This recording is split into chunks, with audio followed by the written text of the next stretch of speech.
he seems to understand the mindset of these regimes, whether he's talking to North Korea, whether he's talking to the Iranian regime, even negotiating with the Chinese, whilst many in the West have got a fairly naive idea, particularly when dealing in the Middle East, where they think they can sort of hug these Islamist dictators into behaving better, when Donald Trump understands you get peace through strength. Rita, I don't know why that is so hard for so many people to figure out, honestly. Honestly, you look at world history and you see it over and over and over again. Weakness invites aggression. It is strength that deters aggression. It is strength that really can bring about peace. And we've seen it over and over. We certainly didn't see it during the Joe Biden administration. We didn't see it under Barack Obama, but we're seeing it now in the Trump administration. And I think, John, on that, I'd just make the point, if people have just tuned in, this is an absolutely historic moment. Outsiders was live on the morning that Donald Trump was assassinated. Attempted assassination when the bullet flicked his ear. Attempted assassination, and we were live that morning. We said then, and Spectator Australia ran a cover showing that it felt like the hand of God had flicked that bullet out of his way.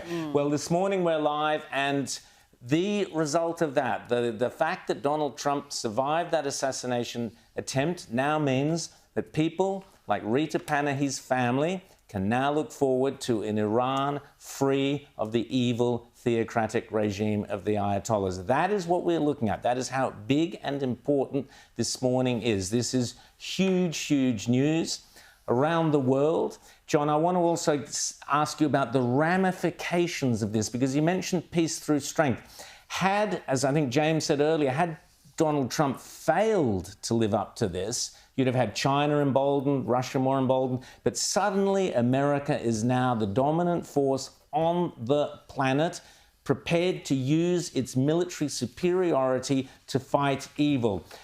What other ramifications? Do you think China and Russia will be sitting there now a little bit more nervous than they were half an hour ago, John Heinderecker? Yeah, Ron, that's a great point. Keep in mind that Iran is supposedly this great ally of both Russia and China.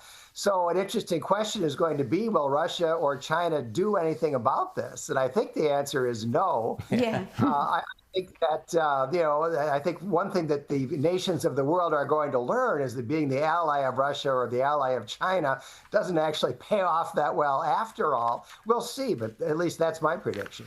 James. You know, it's really ironic to me, John, here that, the left, which spent so long saying, oh, Donald Trump is a puppet of Russia, he's a puppet of Putin, that they aren't out there cheering in the streets right now because, of course, it feels to me like the left here, I suspect, is going to be all rather sort of, well, they'll have a little bit of a case of the SADs here. Why did he go and do this? Iran was being attacked by plucky little Israel, all this sort of thing. Where does this leave the left here in America? Because again, this may be one of these sort of 80-20 issues we talk about but instead of being like, boys and girls locker rooms, it's huge global geopolitics. Does the left decide that it is going to say this was a terrible thing that Donald Trump did, taking nuclear weapons out of the hands of a bunch of theocrats? Or do they say, we're actually going to have to say this was a good thing and the world is a better place, and good on Donald Trump for standing up to the authoritarian regimes that he is supposedly so close to. They'll find a way to protest. John Heinderecker. James. John, please set him straight. Well, James, you're kidding, of course. I mean, what the Democrats are going to do is to sit back and hope for failure.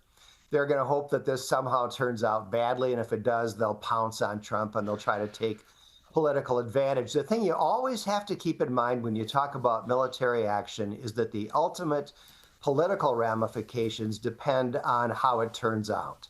And so if we have a happy outcome here, if the mullahs flee and the Iranian people rise up and maybe the Shah comes back, who knows? But we have a new and certainly better regime in Iran, and we don't have a wider war. Some people talk about World War III. I think that's kind of ridiculous.